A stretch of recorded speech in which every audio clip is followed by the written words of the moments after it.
माध्यमिक विद्यालय अरेरा कॉलोनी भोपाल से आपका हार्दिक अभिनंदन करती हूँ। बच्चों, आज हम हिंदी की कक्षा में कक्षा 12 के लिए गद्य खंड तिमिर गेह में किरण आचरण और इसके साथ ही पुनरुक्त शब्द, भाषा, विभाषा, बोली आदि के बारे में जानेंगे। बच्चों, हम जो भाषा बोलते हैं उसमें कई तरह के शब्दों का प्रयोग करते रहते हैं। कुछ शब्द मानक होते हैं, कुछ अमानक होते हैं, कुछ हम शुद्ध रूप में बोलते हैं तो कुछ अशुद्ध रूप में भी बोलते रहते हैं। इसका कारण यह है कि भाषा परिवर्तित होती रहती है। हम अपनी सुविधा के अनुसार शब्दों के उच्चारण करते हैं और शब्दों को परिवर्तित करते हैं। अब आप जानिए कि मानक शब्द या मानक भाषा क्या है। मानक शब्द किसी भाषा के उस रूप को कहते हैं जो भाषा को उस पूरे क्षेत्र में शुरू माना जाता है तथा उस प्रदेश का शिखर शिक्षित समाज अपनी भाषा का आदर्श रूप मानता है और सभी औपचारिक स्थितियों में, लेखन में, प्रशासन और शिक्षा के माध्यम के रूप में उसका यथासाध्य प्रयोग करता है। बच्चों, आप और हम जानते हैं कि हम शब्दों को परिवर्तित करते हैं या तोड़ मड़ोड़ कर भी बोलते हैं। इसका कारण क्या है कि शुद्ध शब्दों के साथ साथ हम अशुद्ध और बिगड़े शब्दों की बोलचाल में प्रयोग करते जाते हैं और यही बोलचाल की भाषा हमारे जीवन में आदत बन जाती है और हम उन्हीं भाषा का प्रयोग करते रहते हैं। भाषा में एक रूपता लाने के लिए मानक भाषा का प्रयोग किया जाता है जो आकाशवाणी, दूरदर्शन पर इसका प्रयोग होता है। शुद्ध शब्द जैसे उदाहरण के रूप में अग्नि दिया है, उसका परिवर्तित रूप है आग। और यदि हम और ग्रामीण क्षेत्रों में हम चले जाते हैं तो बहुत से लोग आग के स्थान पर आगी भी बोलते हैं। तो इस तरह से शब्द परिवर्तित होते हैं और बोलचाल की भाषा में जुड़ते जाते हैं। दूसरा शब्द दिया है सूर्य, जो मानक है और तत्सम भी है। इसका परिवर्तित रूप है सूरज। इसके उपरांत चंद्र दिया है। चंद्र सही शब्द है, तत्सम है और हम इसका बिगड़ा हुआ रूप चांद कह देते हैं। ऐसे ही उजाला सही शब्द है, उसका बिगड़ा हुआ रूप उजास। कर्कश अर्थात कड़वा, कड़वा के रूप में हम उसको बोलते रहते हैं। इसी तरह से आगे दिया है कपाट, उसको हम सरलता से बोलने के लिए किवाड़ कह देते हैं। चित्रकारी, इसको बहुत से लोग चतेवरी भी बोल देते हैं। इस तरह से आप बच्चे जानेंगे कि मानक भाषा सही शब्द होते हैं जो उच्चारण के हिसाब से या संस्थाओं में कार्य के हिसाब से बोले वो लिखे जाते हैं। अशुद्ध शब्द ग्रामीण क्षेत्रों में ज्यादातर प्रचलित होते चले जाते हैं। तो भाषा के ही ये रूप हैं। अब हम जानेंगे कि बच्चों, आपस में हम जब बातचीत करते हैं तो कई तरह के ध्वनियों को बोलते हैं, शब्दों को बोलते हैं, वाक्यों को बोलते हैं, तब हम अपना अर्थ स्पष्ट कर पाते हैं। तो सबसे पहले हम जानेंगे कि भाषा क्या है, भाषा की अर्थ क्या है, भाषा की उत्पत्ति कैसे हुई है।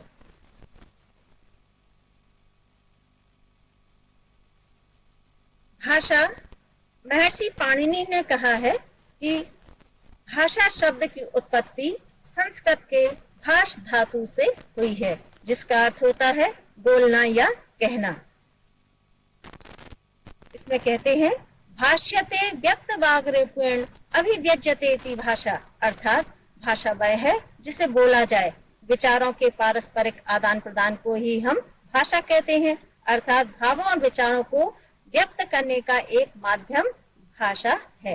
बहुत से विद्वान ध्वनि या संकेतों को भी भाषा कह देते हैं, जैसे गाय, बकरी, बिल्ली, कुत्ता, शेर, चिड़िया आदि की आवाज या उनकी ध्वनियां। वो अपने मुख से कुछ ध्वनियां तो निकालते हैं, परंतु हम उन्हें भाषा की श्रेणी में नहीं रख सकते हैं। भाषा के संबंध में कई विद्वानों ने कई तरह की परिभाषाएं दी हैं। पहली परिभाषा डॉक्टर पंडित कामता प्रसाद के अनुसार, भाषा वह साधन है जिसके द्वारा मनुष्य अपने विचार दूसरों पर भली भांति प्रकट करता है और दूसरों के विचार स्पष्टतः समझ सकता है। बच्चों, भाषा साधन अभिव्यक्ति का एक साधन है। हम अपने विचारों को, भावों को आसानी से वाक्यों के द्वारा या अपने गद्यांश के द्वारा समझा देते हैं और सामने वाला व्यक्ति हमारी बात को समझ लेता है।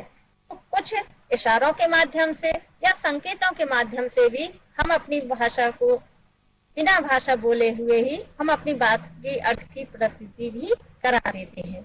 लेकिन सांकेतिक भाषा उस समय तक ही सीमित होती है। दूसरी परिभाषा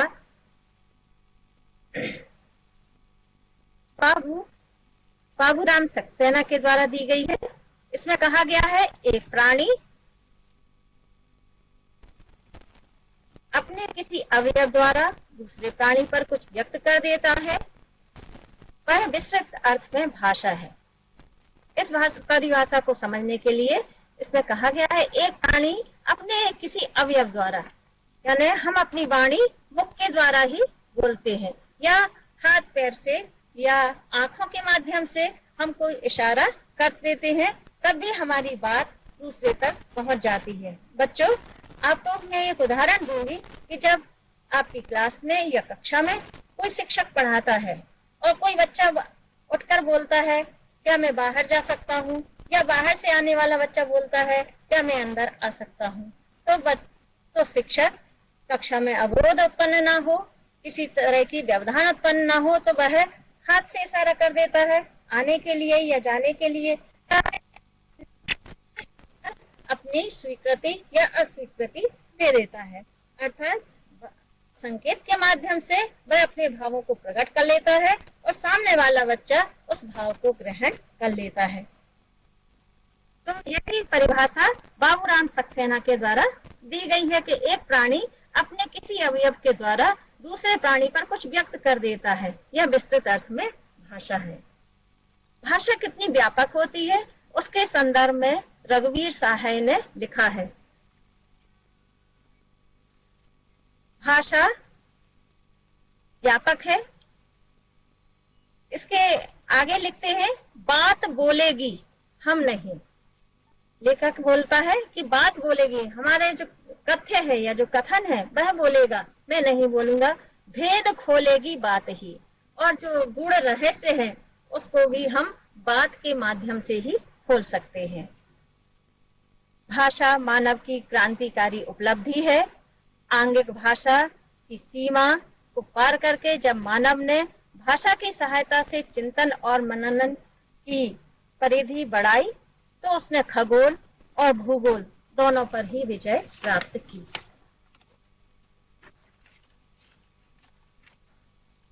बच्चों, अब हम भाषा की प्रवृत्तियां या विशेषताओं के बारे में जानेंगे, या हम इसे भाषा के लक्षण भी कह सकते हैं।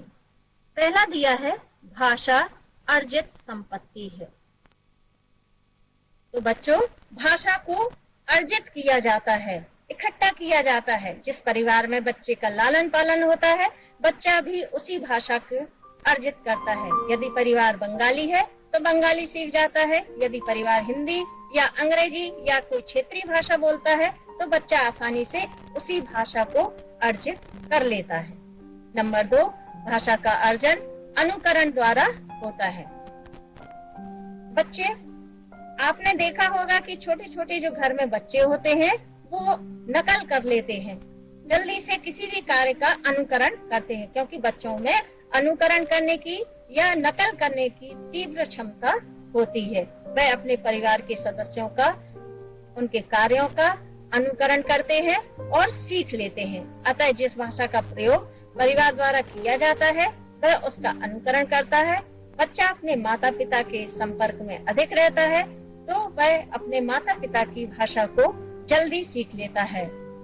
उदाहरण के लिए, यदि दादा दादी किसी स्थानीय भाषा का प्रयोग करते हैं और माता पिता अंग्रेजी का प्रयोग करते हैं तो बच्चा पहले अंग्रेजी जल्दी सीखेगा और साथ साथ में स्थानीय भाषा का भी अनुकरण कर लेगा। नंबर 3, भाषा परंपरागत है।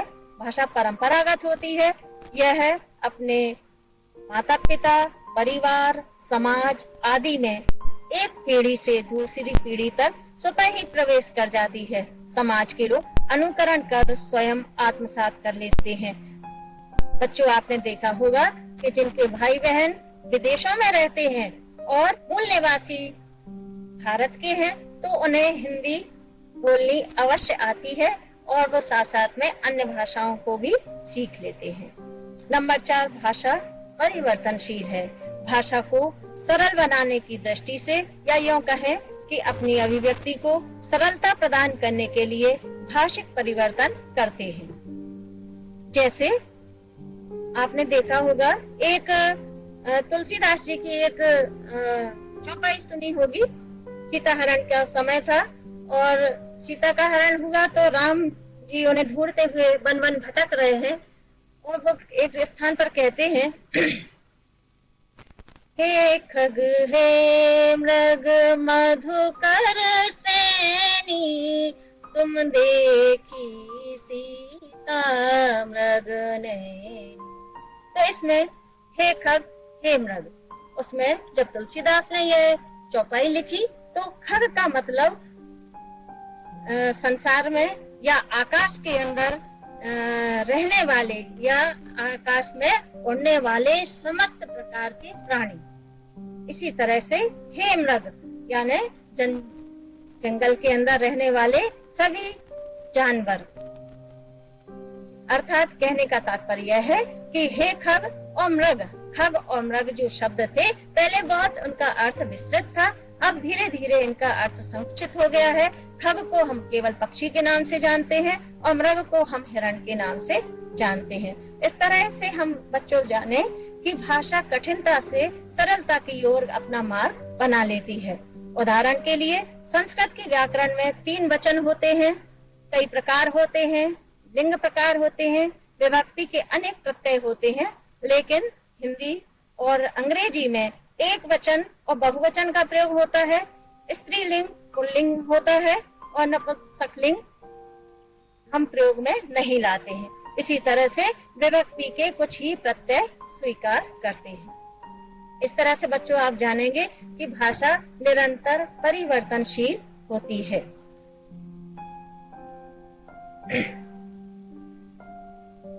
बच्चों, अब हम जानेंगे कि भाषा क्या है। भाषा के अंतर्गत कौन कौन सी भाषाएं, बोलियां, उपबोलियां होती हैं। भाषा सांकेतिक भी हो सकती है और लिखित भी हो सकती है, मौखिक भी हो सकती है। तो किसका क्या रूप है वो हम इसके अंतर्गत जानेंगे। सबसे पहले हम जानेंगे बोली क्या है। बोली भाषा की अत्यंत छोटी इकाई है। यह अत्यंत सीमित क्षेत्र में बोली जाती है, या कहिए कि यह घर परिवार या एक समुदाय तक ही सीमित होती है। बोलियों में प्रायः लिखित साहित्य नहीं होता है। इसे केवल बोलचाल की भाषा कहा जाता है। जैसे बुंदेलखंडी जो सागर, झांसी, छतरपुर, बीना आदि में बोली जाती है, बघेली रीवा, सतना, शहडोल आदि जिलों में बोली जाती है, मालवी, इंदौर, देवास, रतलाम आदि क्षेत्रों में बोली जाती है। जब धीरे धीरे बोली महत्व प्राप्त कर लेती है तो यह विभाषा का रूप धारण कर लेती है। विभाषा किसी क्षेत्र विशेष की बोली जब महत्व पा लेती है या बड़े क्षेत्र में बोली जाने लगती है तो हम उसे विभाषा कह देते हैं। अर्थात बोली छोटे और सीमित क्षेत्र से निकलकर या विकसित होकर एक बड़े क्षेत्र में अभिव्यक्ति का माध्यम बन जाती है तथा जिसके अंतर्गत साहित्य का सृजन होने लगता है, उसे हम विभाषा कहते हैं। विभाषा का क्षेत्र बोली के क्षेत्र से कुछ व्यापक होता है, परंतु भाषा से कम होता है। जैसे अवधी, ब्रज, मैथिली आदि है। इन विभाषाओं का क्षेत्र बोली की अपेक्षा अधिक है और इनमें पर्याप्त साहित्य की रचना भी हुई है। तो इस तरह से हम जानेंगे कि बोली भाषा का सबसे छोटा या लघुतम इकाई है, उससे बड़ा रूप विभाषा है, उससे थोड़ा सा बड़ा रूप भाषा या राजभाषा जैसे पंजाबी, बंगाली आदि, और इसके उपरांत राष्ट्रभाषा जो समूचे राष्ट्र की भाषा होती है। अब आते हैं मातृभाषा पर। मातृभाषा क्या है? मातृभाषा का साधारण अर्थ है माता पिता की भाषा या माता पिता या परिवार में बोली जाने भाषा को हम मातृभाषा कहते हैं। अपनी माता या परिवार से बालक जिस भाषा को ग्रहण करता है उसे मातृभाषा कहा जाता है।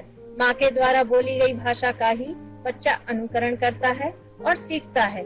माता पिता यदि अंग्रेजी बोलते हैं तो बच्चा अंग्रेजी सीखता है। यदि अन्य बोली या अन्य भाषा को बोलते हैं तो बालक उसी को सीखता है। वह कोई भी हो सकती है, चाहे बंगाली, गुजराती, हिंदी, अवधी, ब्रज, बुंदेलखंडी आदि। उदाहरण के लिए यदि दादा दादी किसी बोली जैसे बघेली या बुंदेलखंडी बोलते हैं और माता पिता अंग्रेजी का उपयोग करते हैं तो बालक माता की भाषा अंग्रेजी को शीघ्रता से ग्रहण करेगा, तत्पश्चात परिवार की भाषा को भी सीखेगा। अब आते हैं हम पुनरुक्त शब्द पर। पुनरुक्त यानी युग्म वाले शब्द। कुछ शब्द युग्म रूप में विशेष अर्थ या विशेष लेखन शैली का बोध कराते हैं, उसे हम पुनरुक्त शब्द कहते हैं। जैसे कभी कभी, अभी अभी, जब जब, तब तब, यानी दो शब्दों का संयोग जो योजक शब्दों के द्वारा जुड़ा होता है। जैसे इधर उधर, यह दोनों शब्द अलग अलग हैं, लेकिन इन्हें जोड़ने पर चारों ओर का अर्थ आता है। जैसे तुम इधर उधर की बातें मत करो, या इसमें कई अर्थ व्यंजित हो सकते हैं, चारों तरफ की बातें करना या घुमा फिरा कर बातें कर देना। तो इस तरह से कई तरह के शब्द होते हैं जो जुड़े हुए रूप में हम उनका प्रयोग करते हैं, और इस तरह के शब्दों का प्रयोग करके लेखन शैली को विशेष बना देते हैं।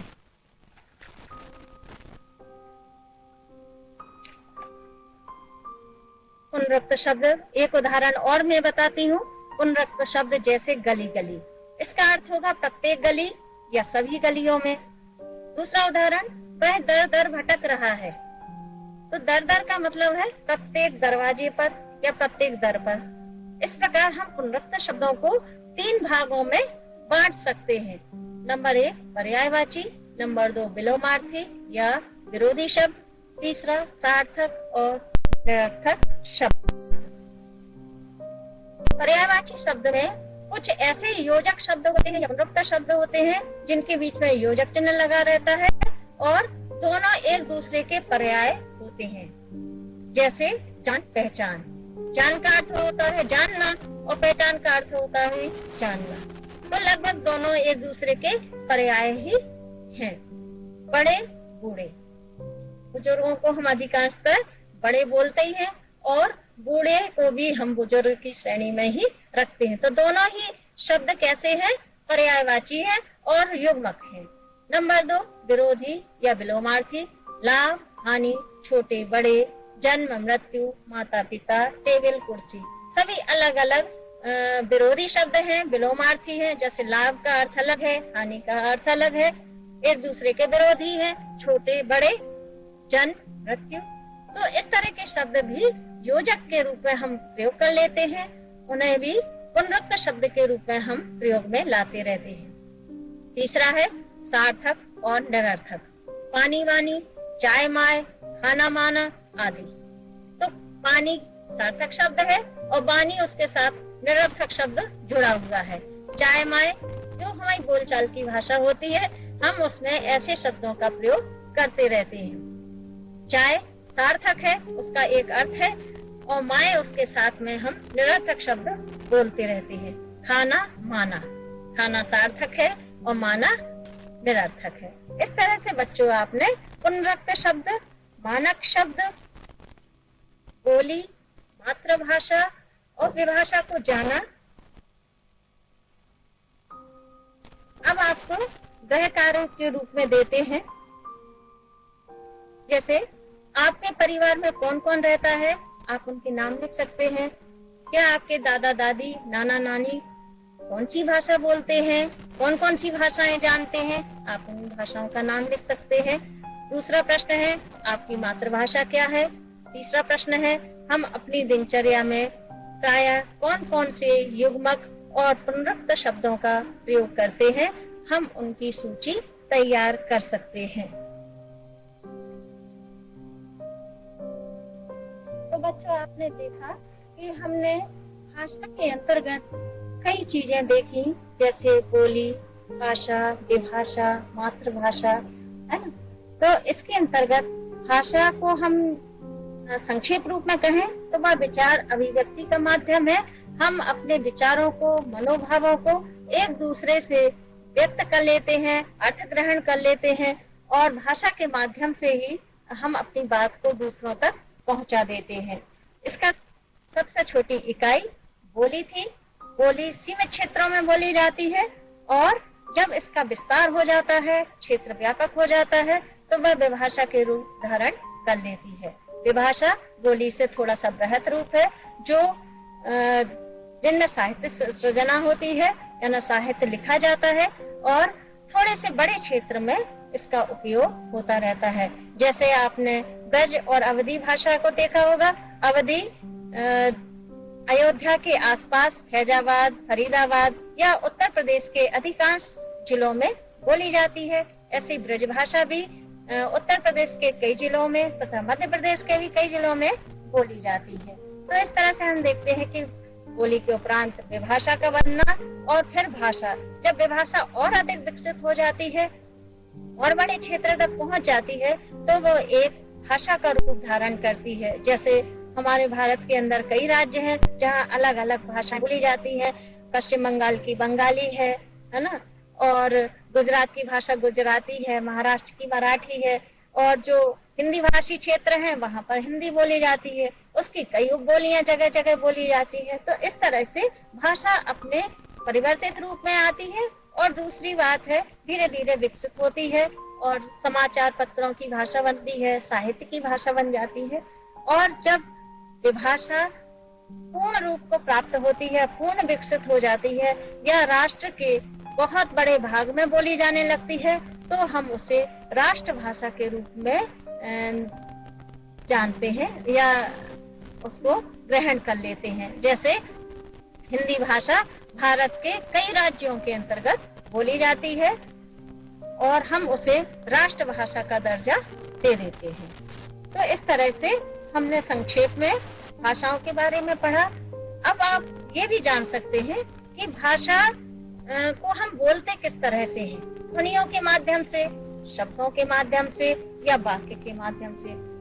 ये छोटी छोटी सी इकाइयां हैं जिसके माध्यम से हम अपने बात को दूसरी जगह पहुंचाते हैं और अपनी बात को अर्थवान बना देते हैं। जैसे भाषा की सबसे छोटी इकाई है ध्वनि। जब सार्थक